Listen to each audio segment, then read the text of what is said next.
बीड जिल्ह्यातील अजून एक माणुसकीला काळीमा फासणारी घटना। अंबाजोगाई सत्र न्यायालयात वकिली करणाऱ्या ज्ञानेश्वरी अंजान या तरुणीला गावाचा सरपंच आणि त्यांच्या कार्यकर्त्यांनी बेदम मारहाण केल्याची घटना समोर आली आहे। सरपंच आणि त्याच्या कार्यकर्त्यांनी पाईपने ज्ञानेश्वरीला प्रचंड मारले। ही मारहाण इतकी भीषण होती की ज्ञानेश्वरी अंजान यांच्या अंगातील रक्त साकळले असून त्यांच्या पाठीवर काळे निळे वळ उठले आहेत। अंबाजोगाईतील सनगाव येथील ज्ञानेश्वरी अंजान हिला मायग्रेन आणि पाठीच्या दुखण्याचा त्रास असल्याने एका मंदिराच्या भोंग्याचा आवाज तीव्र होता। जास्त आवाजामुळे अभ्यासात लक्ष लागेना म्हणून सरपंच अनंत अंजान यांना फोन करून भोंग्याचा आवाज कमी करायला तिने सांगितले। मात्र 2 तास उलटूनही भोंग्याचा आवाज कमी न झाल्याने ज्ञानेश्वरी हिने पुन्हा सरपंचाला फोन लावला। कर्मचारी कॉल उचलत नसल्याने सरपंचांनी सांगितले। ज्ञानेश्वरी कर्मचाऱ्याच्या घरी जाऊन देवळालीतील भोंग्याचा आवाज कमी करायला तिने सांगितला, तर कर्मचारी नॉनव्हेज खाल्ल्याने मंदिरात जाऊ शकत नाही असं त्याने कारण सांगितलं। ज्ञानेश्वरी हिने आधी ग्रामविकास अधिकाऱ्याला फोन केला असता मी उद्या आल्यावर आवाज कमी करतो यावर असे उत्तर आले। ज्ञानेश्वरी हिने पोलीस ठाण्यात फोन करून तक्रार केली। पोलिसांनी त्यामध्ये हस्तक्षेप करून आवाज कमी केला। दुसऱ्या दिवशी सरपंच त्याच्या लोकांना घेऊन ज्ञानेश्वरीच्या घरी गेला व ज्ञानेश्वरीला बेदम मारहाण केली। या प्रकारानंतर सरपंचाने मुद्दाम पिठाच्या 3 गिरण्या ज्ञानेश्वरीच्या घराच्या बाजूला सुरू केल्या। या सततच्या आवाजाने गंभीर प्रकारचा मायग्रेन झालाय। मला पाठदुखीची समस्याही जडली असा आरोप ज्ञानेश्वरी अंजान यांनी केला आहे। आणि पोलिसांना कॉल केला पण मी काही माझ्या मनाने कॉल केला नव्हता। सरपंचाने स्वतः सांगितलं होतं की आता बंद होत नाहीत भोंगे, तर तू कॉल कर पोलिसांना आणि सांग। म्हणून मग मी सगळे पर्याय हे करून ग्रामविकास अधिकाऱ्यांना पण कॉल केला, कुणाचाच रिस्पॉन्स मला काही भेटला नाही आणि भोंगे काही बंद होत नव्हते। आणि माझी त्यांना विनंती एवढंच होतं की तुमचं काय जे असेल ते कार्यक्रम तुमचा सुरू राहू द्या, फक्त आवाज कमी करा। मी त्यांना बंद करा अशी त्यांना विनंती केलेली नव्हती, तुम्ही आवाज फक्त कमी करा एवढं सांगितलं होतं। मग त्याच्यावरती मग ते सरपंचाने सांगितल्यामुळे मी पोलीस स्टेशनला कॉल केला आणि पोलीस स्टेशनहून मला मदत मिळाली। ते भोंगे बंद करण्यात आले।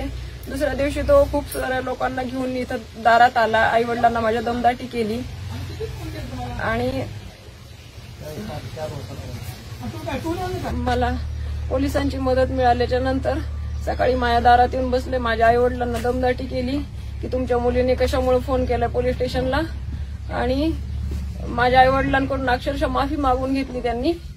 आणि त्याच्यानंतर माझ्या घराच्या समोर 1 महिन्याच्या आतमध्ये 3 पिठाच्या गिरण्या ग्रामपंचायतच्या सुरू केल्या आणि त्याच्या आवाजामुळे मला मायग्रेन झालं। मायग्रेनच्या त्रासाने मी त्रासून गेले। धुळीची ॲलर्जीमुळे मला नाकाने श्वास व्यवस्थित घेता येत नव्हता।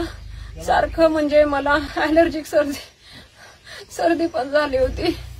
ठीक आहे, हा सगळा प्रकार घडलेला आहे। यात किती लोकांना तुम्हाला मारहाण केली, त्याच्यामध्ये काही महिला होत्या का, आणि आता त्या प्रकरणात गुन्हा दाखल झालाय का? पोलिसांकडून कसं तुम्हाला सपोर्ट मिळतो? मला मारहाण करणारे फक्त पुरुषच होते।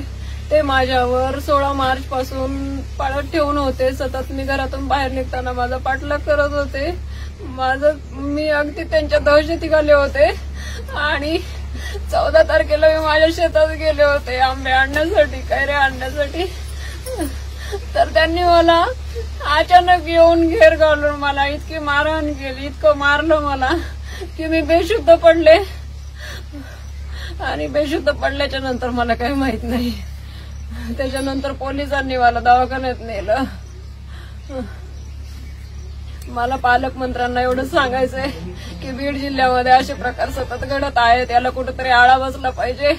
आज माझ्यासोबत घडले, आणखी कुठल्या मुलीसोबत घडू शकते, काही आणखी गैरप्रकार माझ्यासोबत घडू शकत होता, तरी मला त्यांनी एवढं म्हणजे हॅरॅश केलेले। त्या दिवशी एक मुलीला येऊन घेराव घालून 10 लोकांनी ओढाओढी करणं वगैरे हे योग्य नाही। आणि माझ्या पाठीमागचा जो भाग आहे पूर्ण पायापर्यंत कुठेही जागा शिल्लक नाही, त्यांनी मारलं नाही अशी। हे खूप मोठा अन्याय आहे माझ्यावरती आणि माझं पूर्ण कुटुंब याच्यामध्ये खूप दहशतीखाली आहे आणि माझ्या कुटुंबालाही मारण्याच्या ते धमक्या देत आहेत। मला खूप त्रास देत आहेत ते लोक। मी कुणाला काही वाईट बोलले नव्हते, मी माझ्या कायदेशीर मार्गाने जात होते, तरी पण मला मारले।